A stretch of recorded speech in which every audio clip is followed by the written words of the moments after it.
Okay, we'll go ahead and get started. Hello, everyone. Thank you for joining us today for EEA's Education Series webinar. Today, we will discuss blockchain and cryptocurrency regulatory efforts at the U.S. state level. Today's call is being recorded and will be available to all attendees and the public on the EEA YouTube channel soon after today's presentation. The Enterprise Ethereum Alliance enables organizations to adopt and use Ethereum technology in their daily business operations. The EEA empowers the Ethereum ecosystem to develop new business opportunities, drive industry adoption, and learn and collaborate with one another. We welcome any and everyone to join and become a part of our global community. At this time, we are pleased to introduce one of our speakers, John Whelan. John? Thank you very much, Brittany. And welcome everybody to the Enterprise Ethereum Alliance educational webinar. I am John Whelan. Many of you know me already. I'm the chairman of the board of the EEA, and in my day job, I'm the managing director of the Digital Assets Program at one of the largest banks in the world, Banco Santander, based in Madrid in Spain. And I'm delighted today to be joined by Gabriella Kusz, is the CEO, Chief Executive Officer of the Global Digital Asset and Cryptocurrency Association, to discuss a broad range of topics, mostly focused on regulatory aspects of what's going on around the world and in the United States. Gabby, welcome. Thank you. It's a pleasure to be here today. I know that we had a similar reprieve and session a couple months back, so it's really nice to be back on stage with you, John, and also just supporting a lot of the great work that the Enterprise Ethereum Alliance does for people building and working to create, I think, a better financial and broader social future for us all. Well, that should be the plan, right? We're all working towards that a prospect as a general, something that is generally desirable for the world. Gabby, tell us a little bit about your background, you personally, how you got into this space, the journey that has taken you to recently become the chief executive of the Global Digital Asset and Cryptocurrency Association. Sure. So my background is a little bit different, I think, than a lot of people in the digital asset space, because I actually came from a background in international financial and economic development. So, you know, helping to shape and usher in like broad-based financial sector transformations, you know, doing a lot of work in Eastern Europe. So Eastern Europe, Central Asia, transitioning countries away from communist systems, command control towards free markets, and then capitalist systems, and then also working very heavily as a lead in terms of the corporate governance and financial reporting workstream for the World Bank. So there I supported, you know, all of the countries, you know, raised post-Arab Spring, trying to engage our different country counterparts, ushering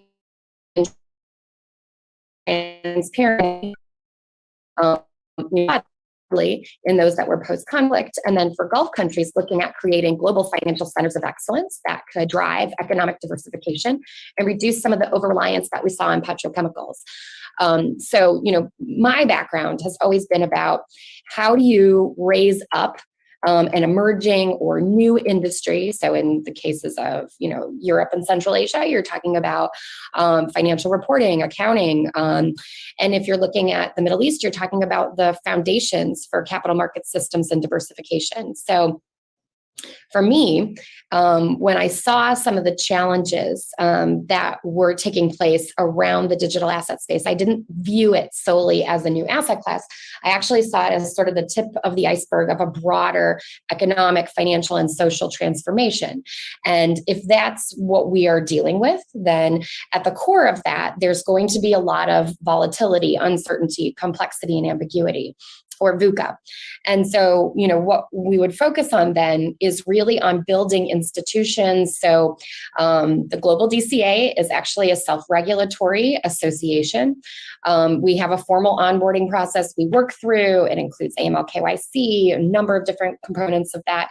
And our emphasis is not really only on advocacy, it's first and foremost on standards and guidance, next on education and certification, and then it also includes globally sensitive advocacy engagement.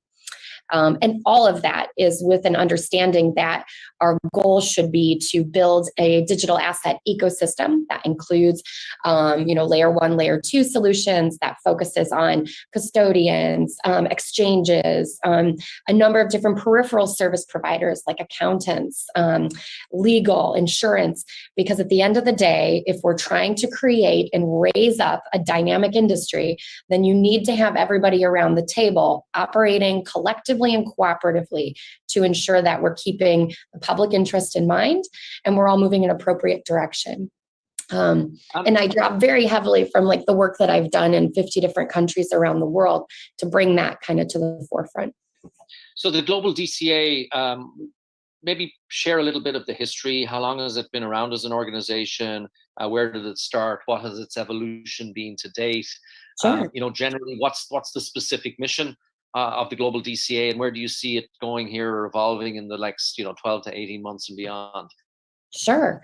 No, I mean, that's a really good question. So from our side, we started as a bit of a grassroots movement, right? So there were about 100 different interested industry actors who came together from Chicago and New York and decided to kind of take a look at the fact that blockchain had this amazing power and opportunity to really transform. But that, especially when it came to the financial sector, digital assets and cryptocurrencies, that there needed to be a certain degree of industry stewardship. Okay. This was a new space, it was emerging. So there needs to be some guiding force that helps to ensure that you're advancing some of what you'd like to see technologically and from an innovation perspective, but also that consumers and investors and the general public are protected. And so that balance, if you ask what is it that, sits at the core as the North Star of what we do at the Global DCA, it's all around balanced regulation, which means regulation that brings forward some of the best purposes, best use cases, best opportunities for, creating a dynamic industry, while at the same time helping to ensure that we're doing it in a responsible manner. So our evolution, like I said, we started from kind of a grassroots movement. I started to work with a few leaders who were kind of dynamic and driving some of the initial movements. What we did was similar to what I would do in a lot of emerging economies when we're dealing with this type of a VUCA environment, because what you want to do is make sure that anything you're building is going to be inclusive, have representation, and ensure that it's looking holistically at where both the digital asset and cryptocurrency industry is going, but also the underlying technology. So we broke into and created a high-level working group of 40. That 40-person group was broken into different pods. Each of those focused on a different element of governance to create the self-regulatory association, so bylaws, code of conduct, articles of incorporation, and arbitration rules. And then that created sort of a framework through which you could have that equitable participation and voice and allow for people to come into a system and not believe that it's co-opted or owned by one actor, but rather small, medium, and large firms could coexist and cooperate, and that you could include different verticals of the industry and technology together. Now, at the EEA, I think we started with kind of a similar philosophy. It was kind of an organic grassroots set of, let's say, crypto and blockchain and DLT aficionados and some of the big companies who came together informally and said, hey, but then very quickly realized that the story is not just about the big organizations, it's about the startups, it's about the individual developers and engineers and the enthusiasts who are making things happen. Maybe describe a little bit about the different segments of members that the Global DCA serves.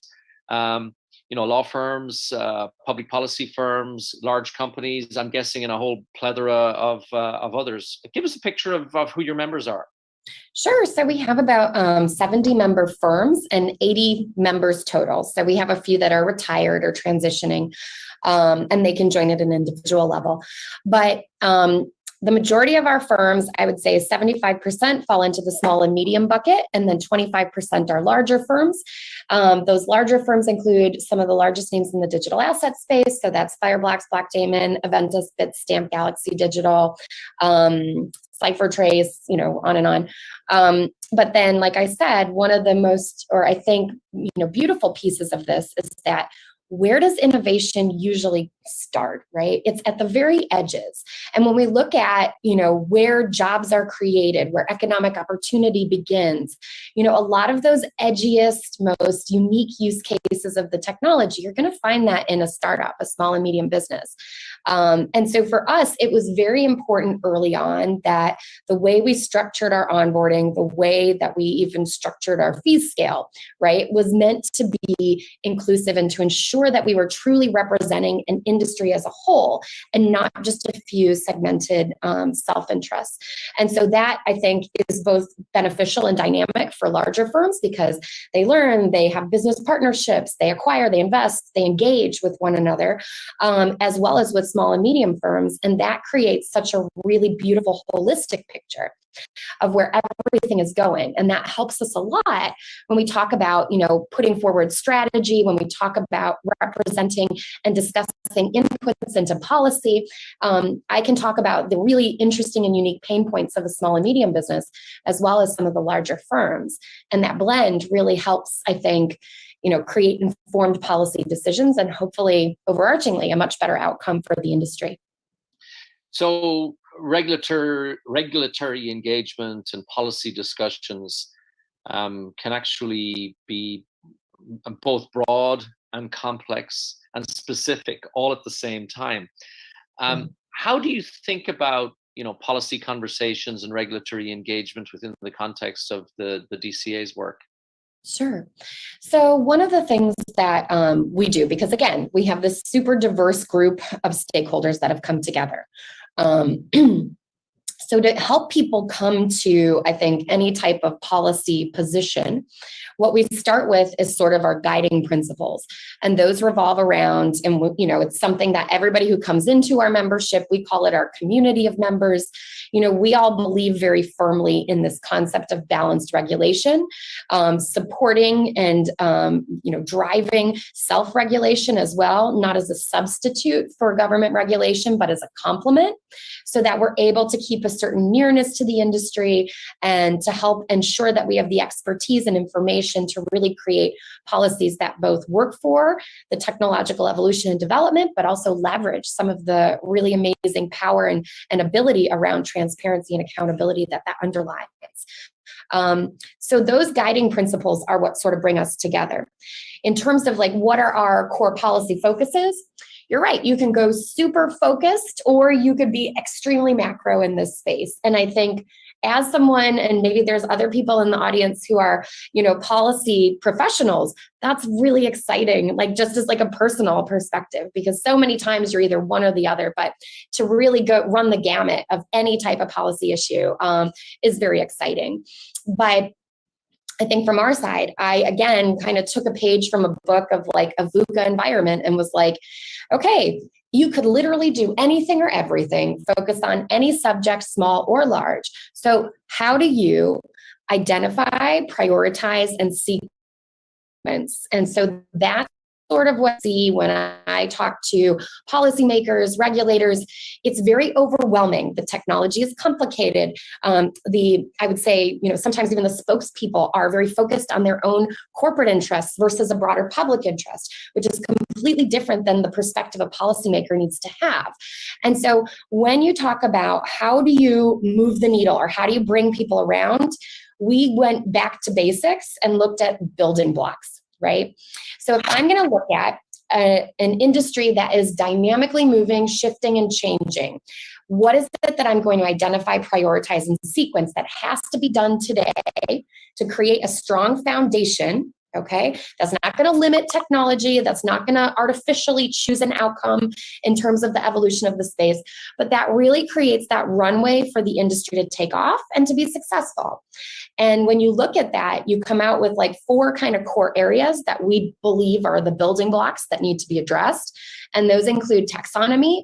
It includes payment tokens and stable coins. It looks at custody. And then the last piece of that is self-regulation, or an SRO. And that's kind of the piece that we believe, look, we could be constantly going back to, Capitol Hill or to those who are around the world, meeting with different parliamentary committees, trying to explain blockchain, explain DeFi, explain DAOs, explain NFTs. that process, because you have such a high degree of expertise that's needed, you need to follow and be in sync with the underlying industry in order to kind of, in some ways, be ahead of the curve in creating parameters in which you can build responsibly.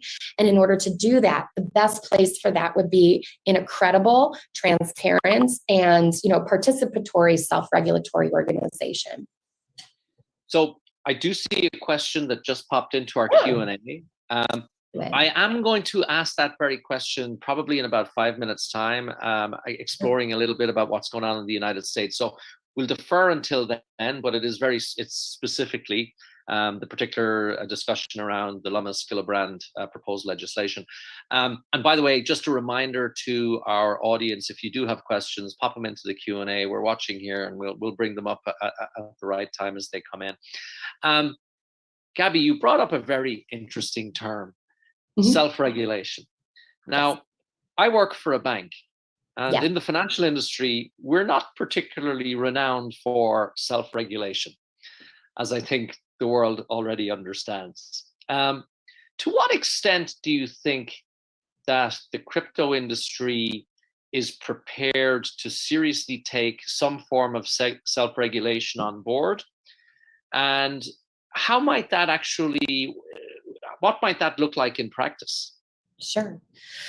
So I think a few things. One is that, self-regulation has gone through a number of evolutions itself. So I always like to explain to people, the majority of my work experience hasn't been in the United States, it's been overseas. A lot of the work that I did was post eea-eth directive, when we looked at, implementing independent audit regulators, in some ways clawing back self-regulation away from the financial reporting industry and creating sort of a hybrid independent regulatory body. I think over time, what we began to see was that a lot of it depended on, and as somebody who's built independent regulators, built self-regulatory organizations for a while, I was working at the International Federation of Accountants, and I helped evaluate SROs to join membership and gain international recognition. I think a lot of it depends on the industry and the actors in that industry. I think it depends on the willingness of the industry to, in good faith, come around to devise and create sort of standards and guidance, education and programming, and then ultimately an inspection system that functions effectively to, in the first instance, try to, I think, reduce or mitigate somewhat proactively some of the illicit or inappropriate behaviors, let's say. And then from a secondary purpose is able to remove bad elements from the membership. Okay. I think in terms of self-regulation, one of the things that I think we've seen over time is the need for that to be devised in a way that counters against regulatory capture. And so some of the cases that we've seen around self-regulation, the main challenge to that would be, in all honesty, the governance system that bound, some of the decision making, and bound some of the ability of those like SROs in order to move forward effectively, to maintain an inspection system that kept pace with some of the evolutions that we're seeing or innovations that you would see in the financial sector. But I think, as it stands, both through the recognition by IOSCO and their framework for effective self-regulation, as well as just generally the support that self-regulatory organizations have received from institutions like the World Bank and IMF and others, it is a recognized and very credible way of enhancing regulatory coverage within a given jurisdiction, right? But it only is done that way if it's been designed correctly, it functions as if two puzzle pieces and works cooperatively and not combatively with a regulator, and that it actually is transparent, accountable, held to standards of good governance, and appropriately maintains and I would say upgrades its inspection and oversight system to keep pace. Those are what I believe are some of the key hallmarks to that. The other piece I'll say is, having designed and, help strengthen some of these.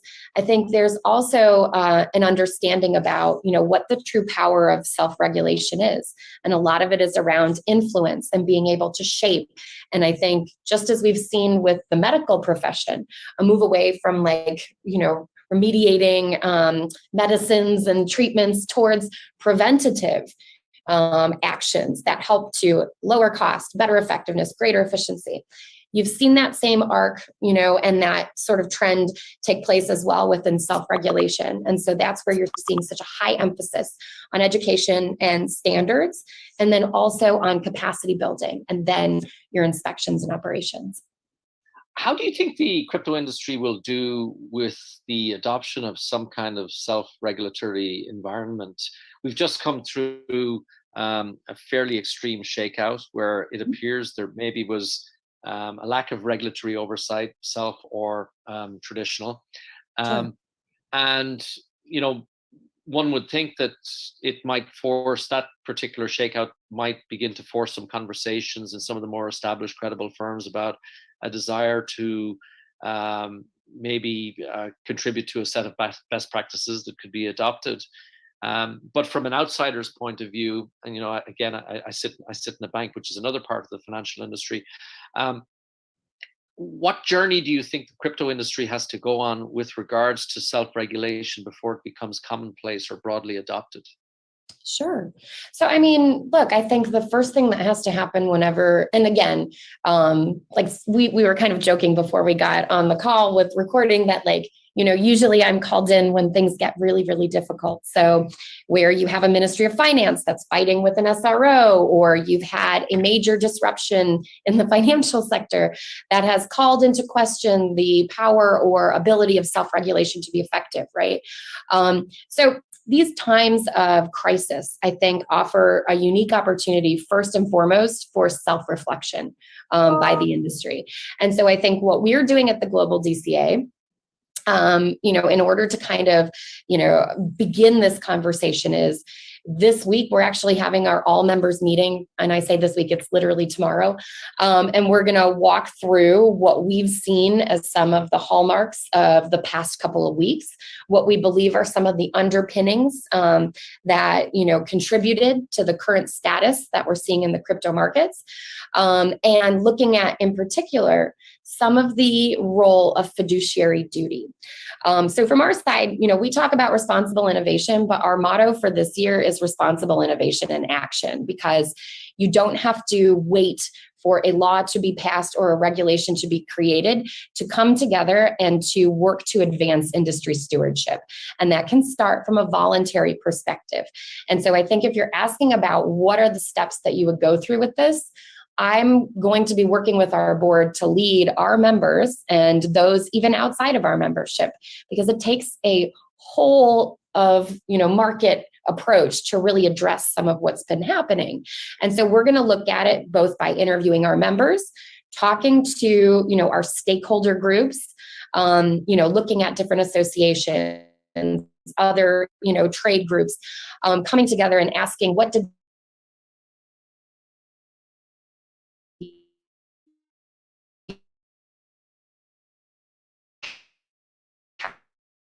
how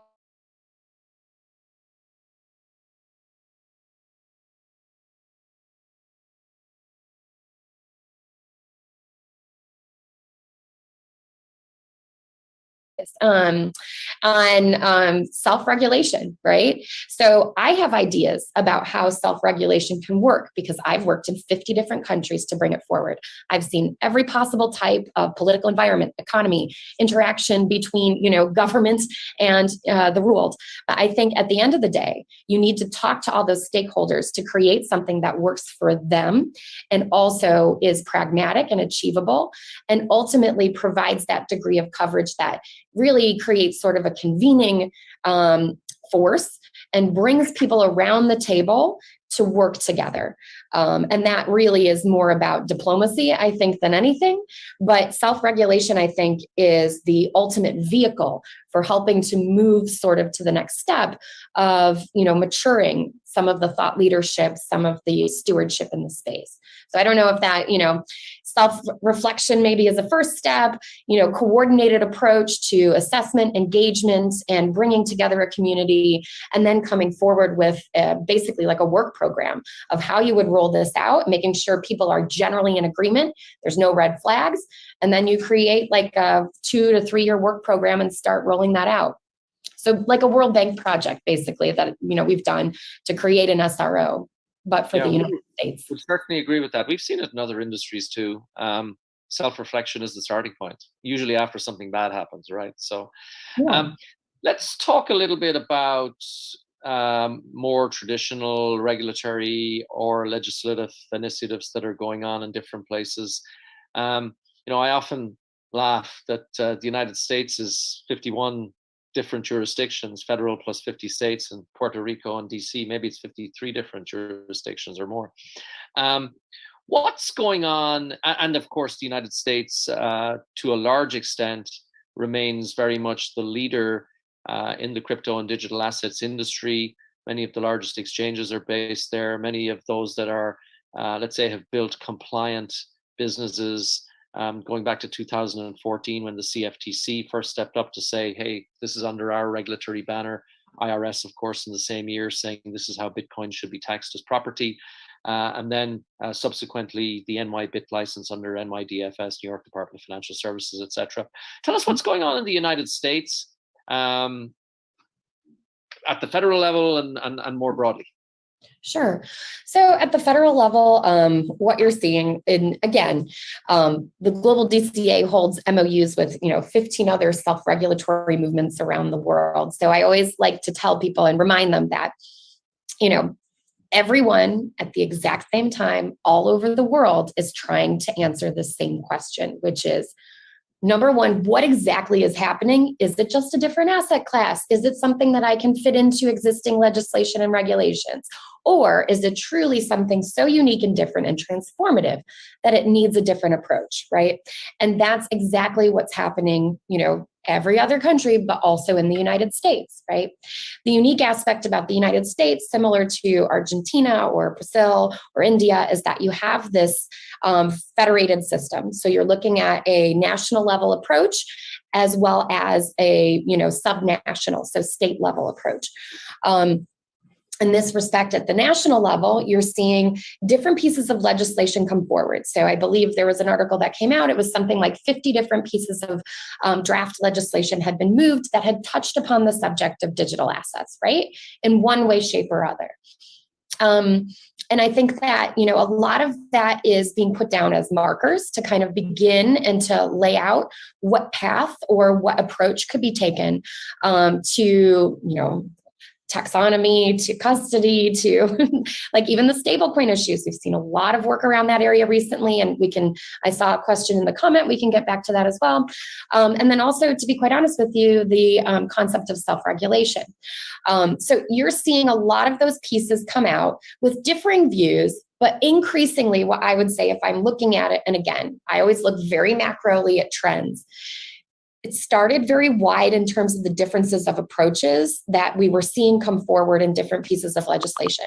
What I'm seeing now is more of a themes that are coming a little bit together. Every new piece comes out, it's not quite so far off track from the one that immediately preceded it. And so what I believe is happening is that at a national level, you're actually seeing sort of a convening around a more common and shared perspective on how legal and regulatory framework for digital assets should be structured. That's number one.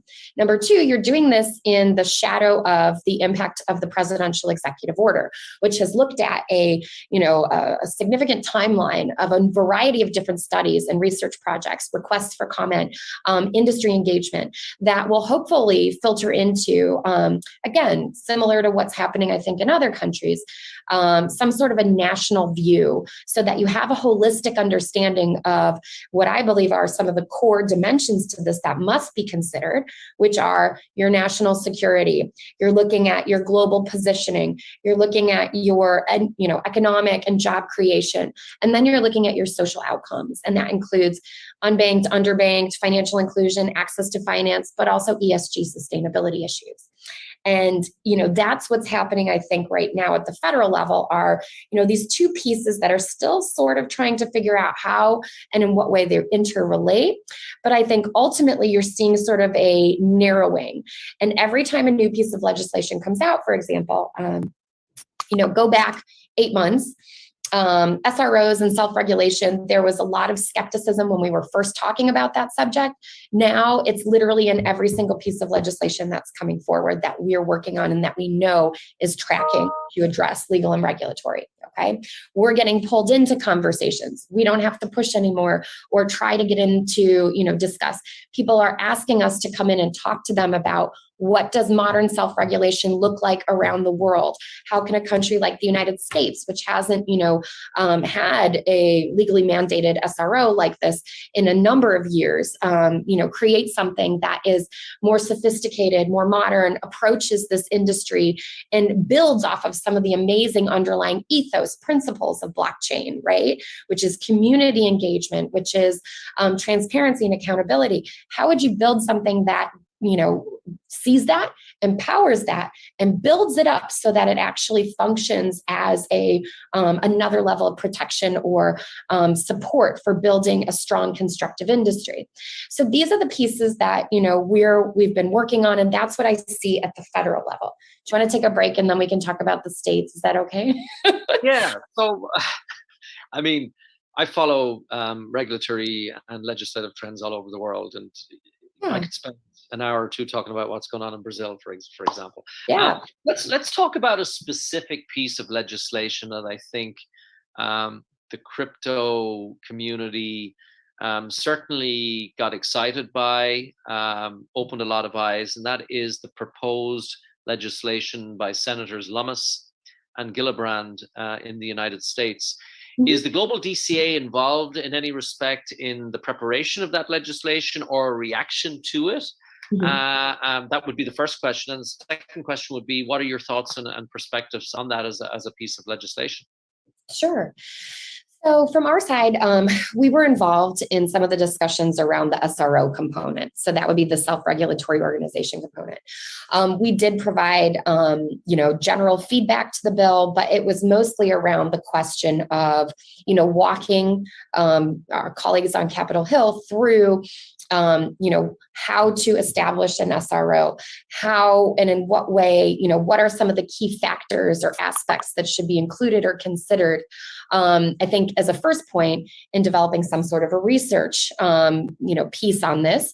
And then secondarily, how you would take that research, take principles become a framework becomes operationalized, right? So helping people understand what the project management component of that is and where we should be starting today in order to put ourselves on a, good trajectory for being and raising forward a successful modern self-regulatory movement. I think, we provided very targeted feedback that was based heavily from global standards. We were kind of joking before when you were like, you're very Chicago based. And I was like, yeah, funny story. I've worked here 1 year. Everywhere else, I've been very much, positioned as a global citizen who works on, looking at global international organizational models. One of the best models that was brought forward was really the framework for effective self-regulation. And that laid out the core principles, the, criterion that you would look for, that would be almost like, the marks of when self-regulation would be an effective complement to formal government regulation and a support to regulators. And so if you walk through that, and what we did was step by step, we took each of those core principles and we literally in a chart form, put it against where we saw the digital asset industry and what are some of the characteristics or marks of that. And in that one-to-one, you could see how it very naturally and very organically lends itself to self-regulation. And again, when we use that term, that is not meant to be a substitute or an adversarial force against regulation. That's like a natural slope down that allows there to be a seamless degree of regulatory coverage and allows you to get that dual impact of, innovation and development and economic impacts, with also the consumer and investor protection that you're looking for. So we did that.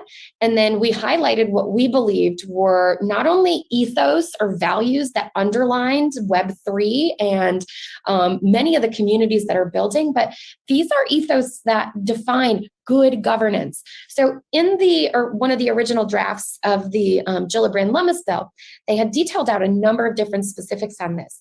The one thing that was not very well defined was how this thing was going to be governed, who was going to lead it, and how decisions were going to be made internal to that. So that was one piece that we identified and flagged. And then we talked about the fact that this needs to be inclusive. And what we mean by that is that it needs to be representative of small, medium, and large firms, because it has to work on behalf of driving and being sort of an engine for further innovation and economic development. But also, sometimes I like to sit with our members who sometimes will, flag a specific point that they disagree with. And I'll often say, I know you disagree with, let's say, for example, we have a CFI member who's really wary about DeFi. And I'm like, can I tell you something? You have no idea that you yourself as a firm won't be in the DeFi space in 6 months or 1 year. And I was like, nobody knows where this is going. And that's part of the beauty of this. And as someone who's guided industries and groups through points where it's complete ambiguity, just utter, I don't know, you're working through very dynamically shifting, fluid times. The most important thing you can do is orient in the public interest, because at the end of the day, if you do what's in the public interest, by definition, you are part of the public. It will be in your better interest and in your firm's best interest ultimately.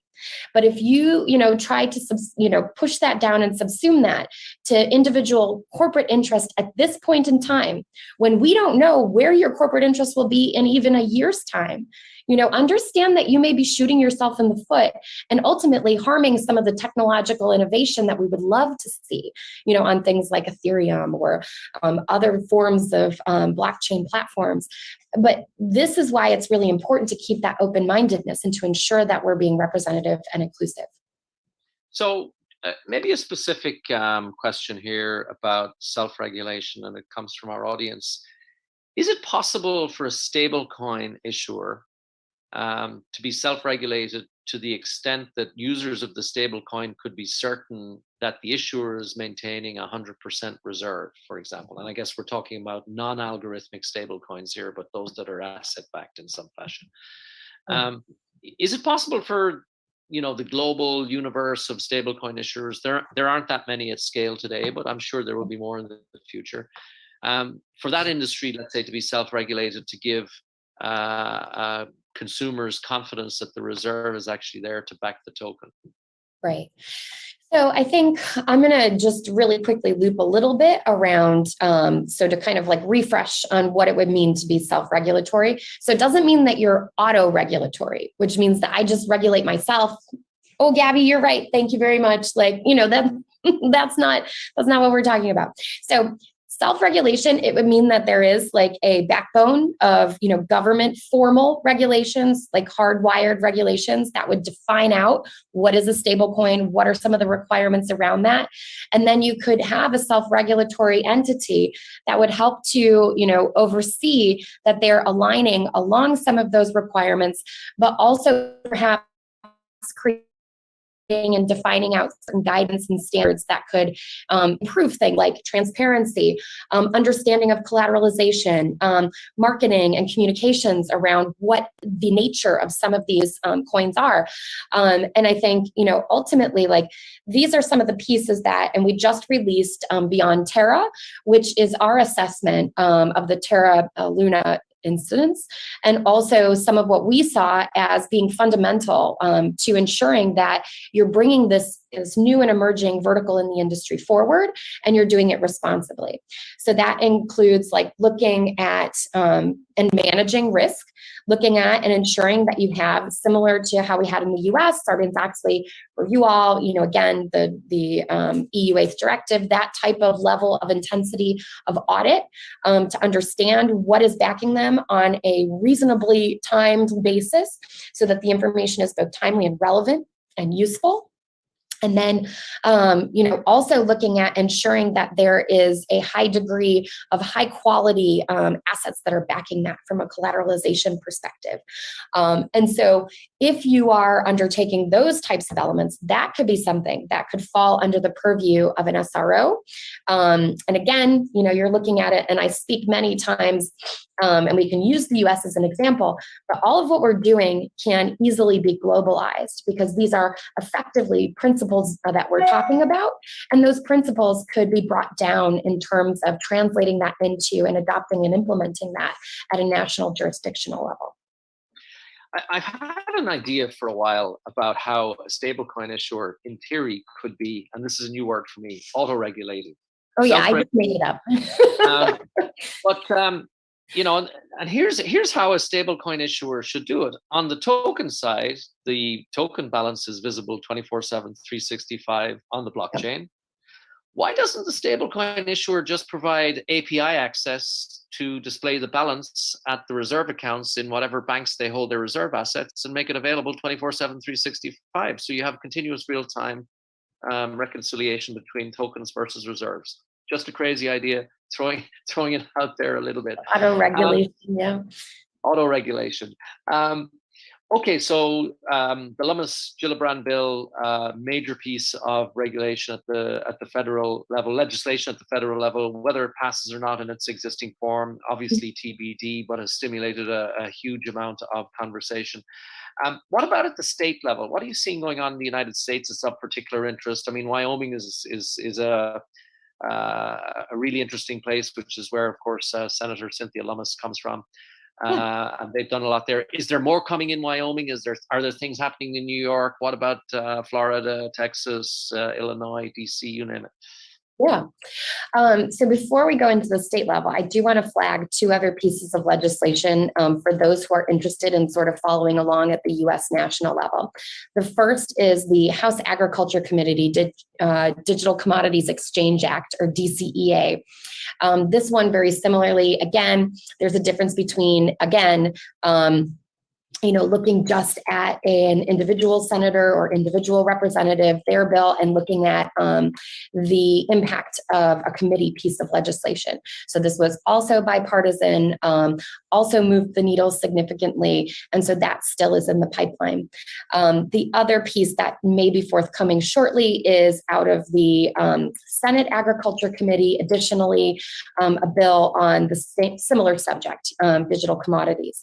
So I think these are like three pieces of legislation that I think will be very important to follow. And I would encourage, those who are watching today to kind of take a look, review some of the core components of that. You'll see, I think, some similarities and perhaps some differences. But all three of those, had a very interesting focus on advancing, what we believe are some of those core building blocks. So I'll just leave it there for the federal. At the state level, so similar to, what you're seeing, I think, in some of the other jurisdictions globally when we talk about a subnational level, because you have a little bit of a patchwork and you have these like spheres of or parameters of regulation that exist both at your national as well as subnational levels, you're seeing a little bit of this play out in terms of a like first past the post type of a perspective. So whoever gets there first, if we can, number one, some levels of like jurisdictional competition between different states, okay, to separate themselves out as attracting investment, attracting jobs, attracting opportunity by virtue of the fact that they would create an enabling environment. I sat on the state of Arizona's legislature, their blockchain and cryptocurrency working group. We've also been following what's been happening in the state of Michigan with Bill 888, which is putting forward a similar blockchain and digital asset working group. We are familiar with some of the movements of legislation here in the state of Illinois, for example, as well as looking at Massachusetts and Connecticut and New York State. So there's a number of different jurisdictions that have started to go down the path of looking at how can we do this. And I think once you look at the economic opportunities, because that's usually where the states are going to focus first, okay? in the US, as well as in many countries around the world, we're dealing with significant macroeconomic forces which are creating pressures on all of us at national and subnational levels. And so correctly, a lot of those governments are looking at how can they stimulate growth, how can they get people back to work. And if those are the first two pieces of this in the economic downturn and macroeconomic forces, then the third part is we are watching some of the continued decline of heavy manufacturing. You're looking at an increase in shifting towards a digital economy. How am I going to pivot, position, and support citizens in that space through jobs and economic growth? And so that's where you're seeing a lot of the states come up with these working groups and committees to try to etch out and consider, how do you strike that balance between attracting firms to invest, build, and grow in the digital asset space, but also making sure that whatever you're doing is going to contribute to consumer protection and investor protection, right? And it's at that last point that I think, having worked around creating like global centers of financial excellence, I always like to remind people that this doesn't have to be a race to the bottom, right? That's the natural urge, is like, well, we're just going to make it so open that it'll bring everyone in. And that, I think, sometimes is not necessarily the most constructive perspective to have, because the reality is that a lot of the firms that are moving, at least just when we look at our members and the 50 plus candidate firms that are in our pipeline right now, they're not going to jurisdictions with no regulation. They're looking for jurisdictions that have clear regulations, right? And they're like, are you agreeing, or are you saying hello? Oh, sorry. One of my colleagues was waving goodbye to me profusely in the other window, and I had to I was like, yeah, high five. Thank you, John Whelan. Hallelujah. I'm kidding. I'm in a glass box in Madrid, and there's activity around me. I apologize. I'm teasing you. Yeah, but I think like this is where, you want to attract the right firms, right? And those are the firms that are going to actually hire people in your jurisdiction. And this is as true as it is for any state in the United States as it is for any country around the world right now. Who are the firms that are going to come in, be good corporate citizens, contribute and create jobs for your people, pay their taxes, and ensure and help build out your financial sector and its primacy, right? And that type of a balance, when we look at that, how are you going to make sure you keep out those that are looking to effectively do some sort of like digital economy slash and burn, okay? And those that are really the builders that you want to attract. And so that's been a lot of the conversations that I've been involved at, and where I've been pulling a lot of the experience I've had in helping to attract the right kinds of firms to jurisdictions, to help some of those policymakers and legislatures understand what some of the nuances are and how you can almost like telegraph that through some of your, policy interventions. And so that's been a big piece of that. Let's talk about the international picture. You've spent your career working all over the world, no different with the global DCA. Here in the European Union, just in the last couple of months, we've had MiCA, the market in crypto assets, the TFR, the transfer fund regulation, the EU DLT pilot regime for DLT MTFs, distributed ledger technology, multilateral trading facilities. It's a big one.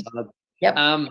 There are things happening in Brazil, there are things happening in Mexico, there are things happening in pretty much every jurisdiction that we look at.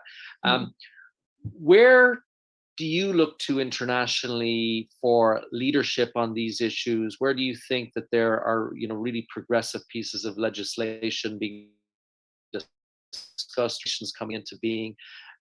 There is a certain natural competition between different jurisdictions across the world. How do you think that's going to play out? So where else do you look to, and where else are you engaged with regulatory issues other than the United States? Sure.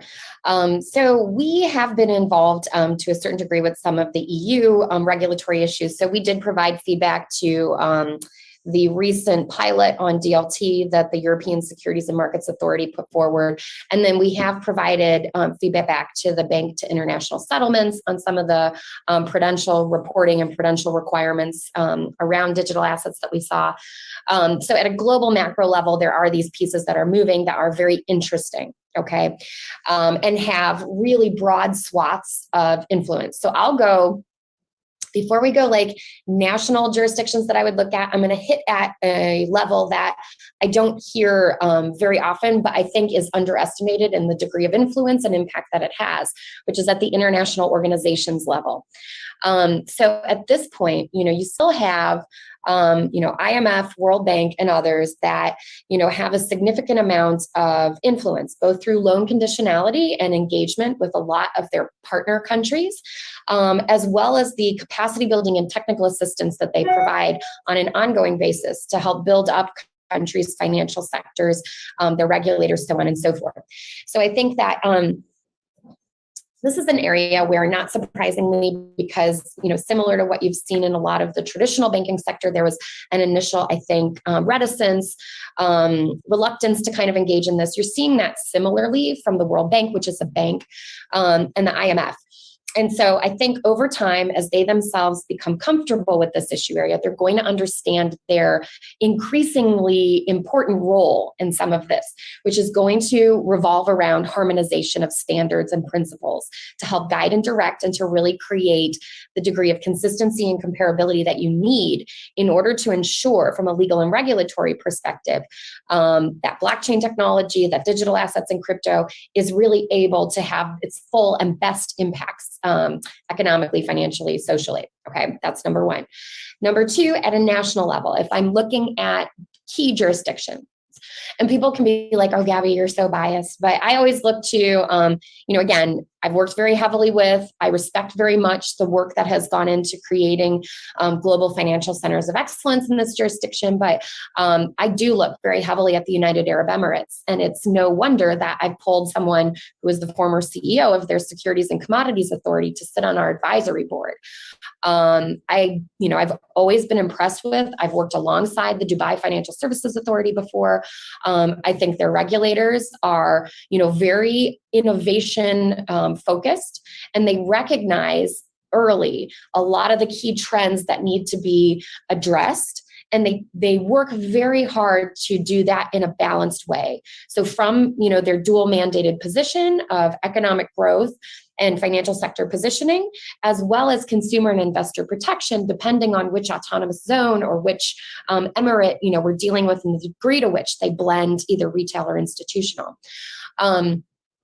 I think it's interesting, some of the first steps that they're taking. And some people can, argue that the Virtual Asset Regulatory Authority, their step into the metaverse, for example, they're the only regulator that's there. But we are also there as the global DCA. No, I'm kidding. We really do. We own a little piece of property. But, for this, I think it's important to do those types of things because, the messaging, but not only that, the institutional knowledge and insight that they're gaining from taking those steps is extremely important to building the capacity and orientation of their regulatory staff, and ensuring that from a strategic perspective, they're ahead of the curve and ready to take on that next wave of innovation.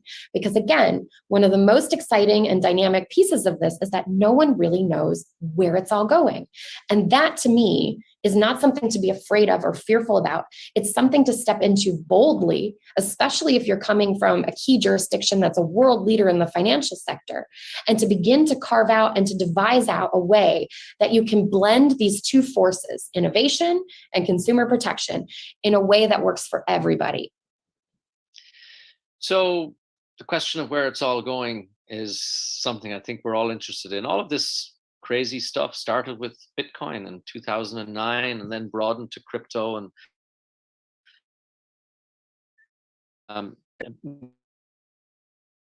the concept, I guess, was first discussed in the 1990s, but smart contracts entered the normal lexicon of discussion with the advent of Ethereum really in 2015, which led to kind of the ICO boom, followed by crypto winter #1. And we've had more recently DeFi, decentralized finance, which is kind of an automated, collateralized borrowing and lending system that happens programmatically. NFTs, more recently non-fungible tokens. And it appears we're back maybe in crypto winter version 2.0. And there's a rebrand of sorts going on to the whole concept of Web3. What are your thoughts on where this is going and what regulatory efforts are going to be needed? You mentioned the metaverse. still an open question as to what it is and who's going to build it, and if there'll be one or if there'll be many. But how does all of this connect, and what are the regulatory pieces that for sure will need to be examined, and where will there remain open questions? What are your thoughts on the future? Sure. So I'll start from, some of what I talk about, which is the need to look at this not just as like this new asset class, but really like a transformation. And if you look at it, like I always tell people, I'm like, I've been lucky professionally, like personally, to have always been gifted the ability to have a very macro level view. All right. So whenever you talk about something and it seems like it's very complicated, or, it's hard to understand where it's going, I always encourage people to like zoom out. And if you still can't see it, zoom out again. Because a lot of times when you do that, that's when you start to see where things are going trend-wise, right? There's always some sort of a trajectory that's being charted. It's never chaotic. People are rational actors at their core. And so when you're looking at some of the development of, one, I think you've seen a lot of devolution of power. Okay. And what does that mean? So decentralization, I'm not only looking at it in terms of what it's doing financially and economically. I'm looking at the fact that even like, let's say 10 years ago, I was working on decentralization projects at a state level. So taking power away from like your federal central governments and helping to empower subnational governments, because we started to see the value and importance of having civic voice and engagement and being able to return certain decisions and oversight to more local communities that were nearer, closer to the underlying issue that they were exploring. Now, I want you to listen to like the way that I just described that, and now talk to me about how you see that patterning out to what we're seeing now post 2013, right? It's the same concepts. It's just being applied in a different lens or facet of life. We've seen this even in some of like, okay, let's take a more microcosm of that. Looking at transport. We used to have regulators that oversaw, the taxi cab industry, and these regulators didn't change to address some of the division or development that was being seen in the broader market space. Now, you can argue pro or against, some of the different companies that operate out there, both in the US as well as globally, if you like it, if you don't. But the reality is that it has fundamentally changed how people transact with one another, how they engage in business, and the role of the corporate entity has also shifted. But because the role of the regulator, they didn't see those trends, they didn't change or transform, what they've effectively done is written their own obsolescence to a certain degree. And I don't know that that makes us more or less safe. It's a transformation. But at the end of the day, whatever you are regulating, and I tell regulators this all over the world, you are not in a vacuum. You are part of an ecosystem, and you have to recognize the dynamic relationship you have to the industry and the entities to which you are regulating. It's not a one-way street, it's two ways. So if there are changes that are shaping and shifting, and here's what I see: peer-to-peer, decentralization, and really what needs to happen for regulators to continue to fulfill their mandate is that you cannot be the cop on the beat anymore. You need to change and shift your role to being a community manager, because what we're looking at, these are communities of people who are building, and not necessarily in centralized forms anymore, right? So if I'm a centralized regulator and I can put a sanction or some sort of a action against a centralized entity, if that thing is no longer centralized, it doesn't even exist anymore. How am I keeping people safe? And that's where I go to the point of, don't look at processes and procedures and try to shoehorn that in. Stop for a second, take a blank sheet of paper and say, what is the impact I'm trying to have on this system? And if it's consumer protection and technological innovation and economic growth, now take that and work backwards. What are the, impacts, outcomes, and then the outputs? Those are your processes and procedures that you would design. And you do that last, after you think about how you're going to help support and develop a constructive and healthy ecosystem, because that really should be your ultimate impact. So that's kind of what I see if we're looking at like these broad trends, what the role of regulation and regulators will be going forward. It sounds sufficiently esoteric and vague, but here's the deal. Everybody who's on this call, that's our home. That's our happy place. And I think that, if you're somebody who's comfortable with that, if you're willing to kind of zoom out and then zoom out again and help to chart together, a better financial, economic, and social future for humanity, I think that, we're on the right track and it's a great start. Wow. Folks, we're right on time. Oh, look at that. I'm going to take 30 more seconds. What's the most important thing you can accomplish in the next 12 months? Give us the shortest version possible. The project on fiduciary duty. I think that's going to be the most important project we're going to move forward with. And that's because it recognizes not only some of the shortcomings that we've seen with recent activities, but it really puts into play this motto of responsible innovation and action. You can't step back and just say, oh, this happened. Let's wait for somebody to do something. Your whole job is to step into the ambiguity and to lead. And that's the difference between being self-regulatory and leading with solutions and just, advocating. Like everything in life, it starts with the leadership. The world needs more of it. That's clear, including the crypto industry. Okay, listen, to the audience, thank you very much indeed for joining. But more importantly, Gabby Kusz, thank you very much indeed from the Global Digital Assets and Cryptocurrency Association. Delighted to have you. We'll be inviting you back again for sure to hear more about fiduciary responsibility, probably in the next few months. And for those of you who are listening that are not maybe members of the Enterprise Ethereum Alliance, it's always an opportunity to see if your organization can possibly join as a member. We've got a lot of things going on across the space. And I will pass it back to my colleague, Brittany, to take us out.